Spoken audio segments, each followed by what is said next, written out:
it's only going to get greener from here, okay? Just remember that. It's only going to get greener from here. Good morning, everybody. Welcome back to Not For Nothing Homestead. I'm Ginger. Thank you very much for stopping by and watching our video today. It's time, people. It's time to smell some soil.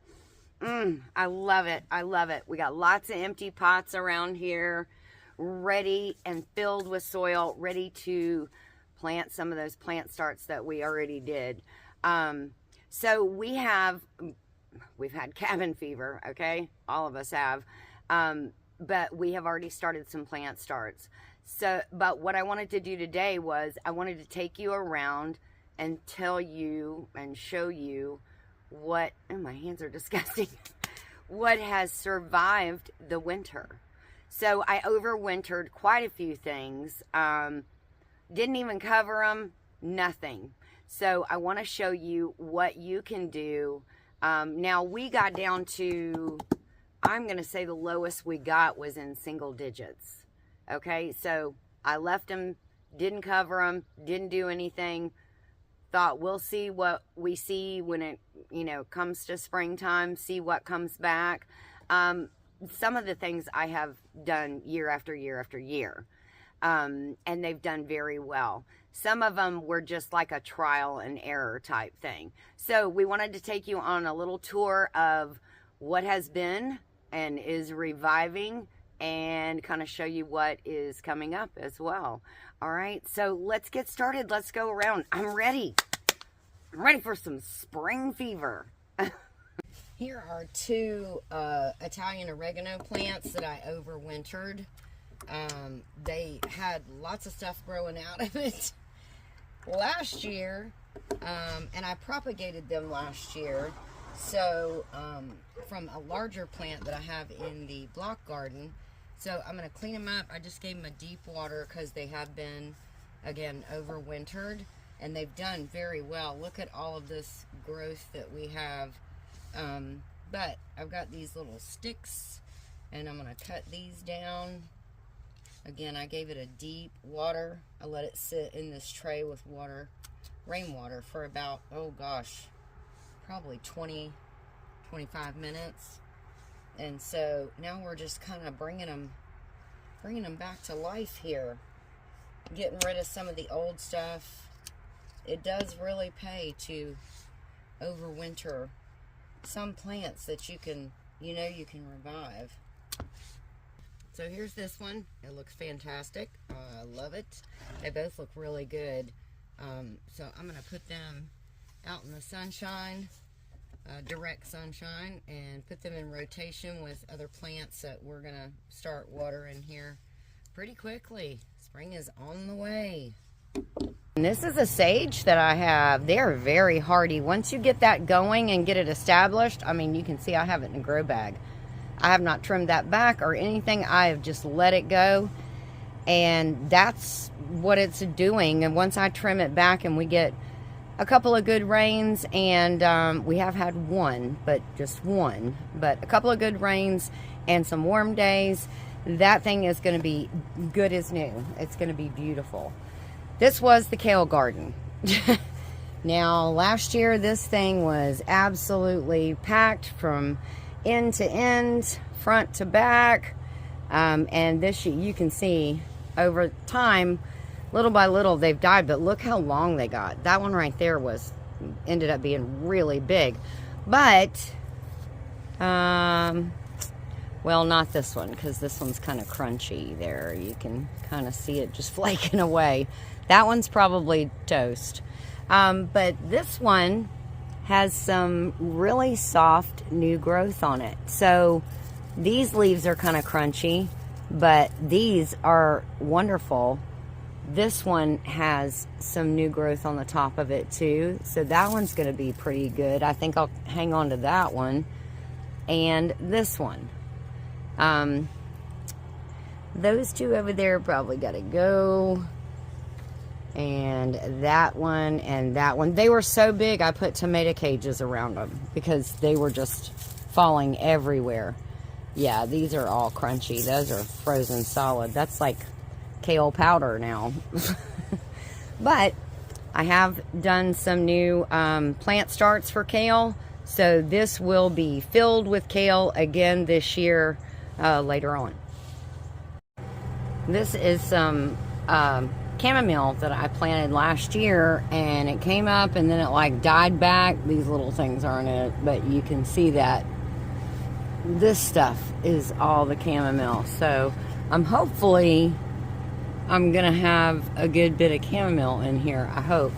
That's my wish for this pot. Now last year this was full of Swiss chard. This one and this one are the only two that made it, and I'm pretty sure that one's gonna make it, but you can see where they were, and these have died off. Occasionally, this is an old smoker, so occasionally I will shut the lid on this. If it, when it got down to like 18, I would. Some of these, again, nope, that's a weed. All of these passed on to another world. That one's terrible. But I have done some plant starts of Swiss chard, so this is going to be full again this year. These are my parsnips. Now they look fantastic, and I didn't cover them not one time. Parsnips, you want to overwinter them. They're like carrots, and they get sweeter if you overwinter them. So yeah, I didn't do anything, and I can't tell you how many times I came out here and these things were laid down and I thought, but they're dead, they're toast. Nope, a little bit of sunlight, a little bit of daylight, and they were perking right back up. So these were planted in here in October, and they do take like about 180 days. So these will be coming up very soon, and I am really excited to see what it's like when you dig up potatoes. You want to see what's underneath there. It's like a Christmas surprise. So parsnips, I'm so excited about this because I've waited 6 months, so really excited. Better not be bad news. Now all of these in this bed, well, not that is actually a Swiss chard from last year. I left it in here, and look, it's coming back. These are all sugar snap peas that I planted in January. I did plant starts on these. So these are the sugar snap peas, and I planted these out in this dirt today. In between each one of these already established kind of plants, I put another seed. So I'm succession planting in here.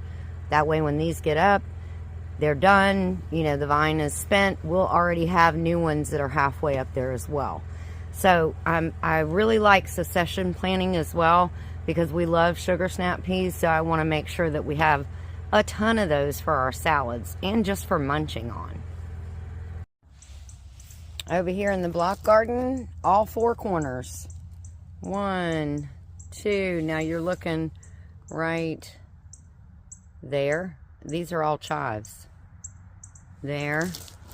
Actually, I have 2 right here too. 1 there, 1 there. Kale is chives are another one of those things that are very prolific once they're established. Way over there in the corner, you'll see, is another chive. And they look good. So that is a rosemary right there. That's on the outside of the block garden. That is a gardenia, and so is that. This is lavender right there. That is the lemon balm plant that always gives me so much lemon balm. This is my Italian oregano, and that thing is got some really nice green new growth coming up. Let's see. That is the thyme plant, and as you can see, that's got brand new green growth on there, and actually over here on the side as well. So that'll come back. This is sage. So I'm not so sure about this one.